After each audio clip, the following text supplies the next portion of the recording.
Okay guys, today we're going to talk about the American Opportunity Credit. This is a college education tax credit, okay? So what's the max you can get? Well, up to $2,500 tax credit per college student. Who can claim this?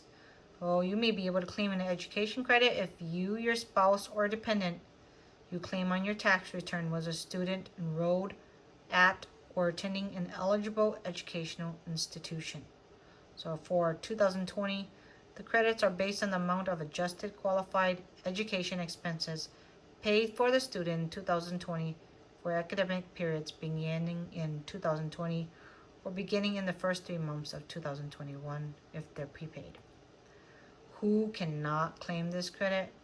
Well, you can't claim this credit if you're dependent on another person's tax return, such as your parents, or if you're married filing separate, or you or your spouse are a non-resident alien for any part of 2020.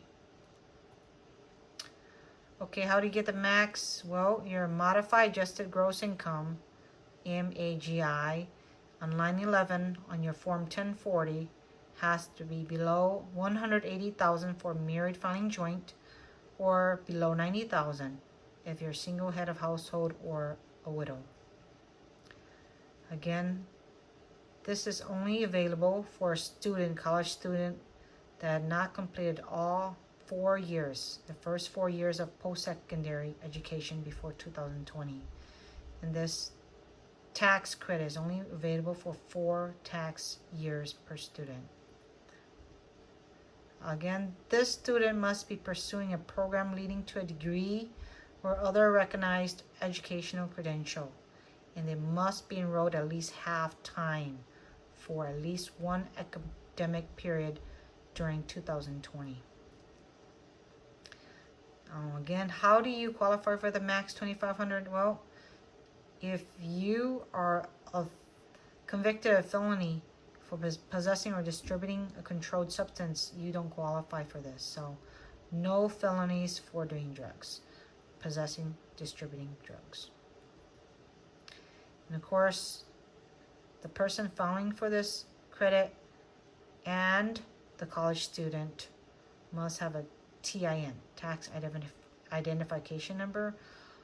Most people use their social security number, so if you don't have a social security number, you can't claim this credit.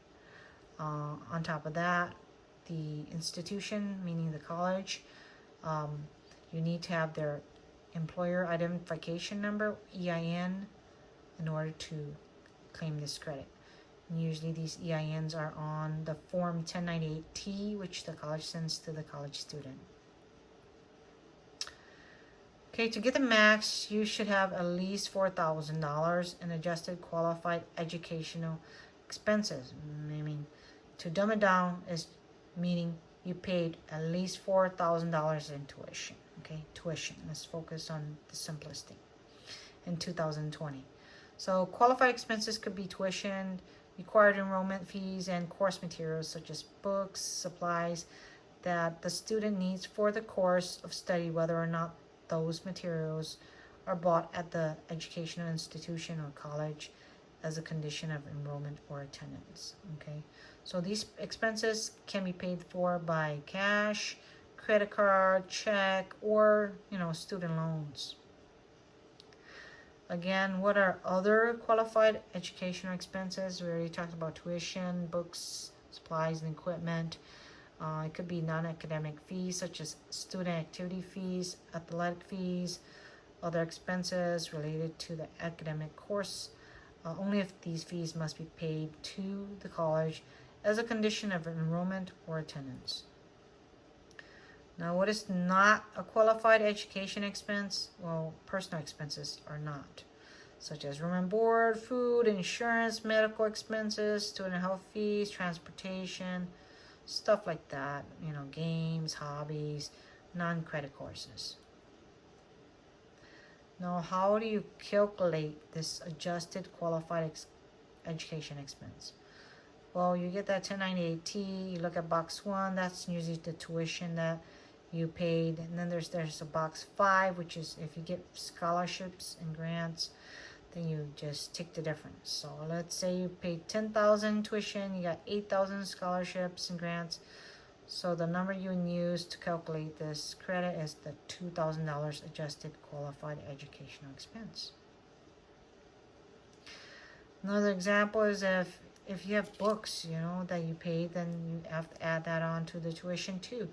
So 10,000 in tuition plus 500 books, 10,500 minus 8,000 scholarships and grants gives you the 2,500. Okay, this last example is if you get 10,000 in a tuition and then you got 10,000 scholarships, then that means 0. 10,000 minus 10,000 is 0, so you don't qualify for this credit. Okay, this one is from the IRS, is really long. I suggest you read it because it would help you in your situation if you read through it, depending on your family and economics, your income. So read through this. This is under Form 8863, instructions for 8863. Who can claim a dependent's expenses? Well, if a student's claim is a dependent on another person's tax return, all qualifying expenses of the student are treated as having been paid by that person. Meaning, like if your parent is claiming you, then all expenses you pay is technically qualified for your parent because they're claiming you. Now, if the student is not claimed as a dependent on another person's tax return, then only the student can claim the credit. So if you're independent and you're doing your own taxes, you earn enough money to pay all your bills, then you can claim this credit for yourself, and your parents are not going to claim you, then you can do this. All right, qualified expenses paid by third parties such as a relative are treated as paid by the student unless you can be claimed as a dependent. Then that person who's claiming you, meaning your parent, can claim those expenses. So how do you get the money? Well, or the refund, the credit, it's called Form 8863. That's what you need to complete in order to get this American Opportunity Credit, Form 8863. Okay, thanks a lot, guys.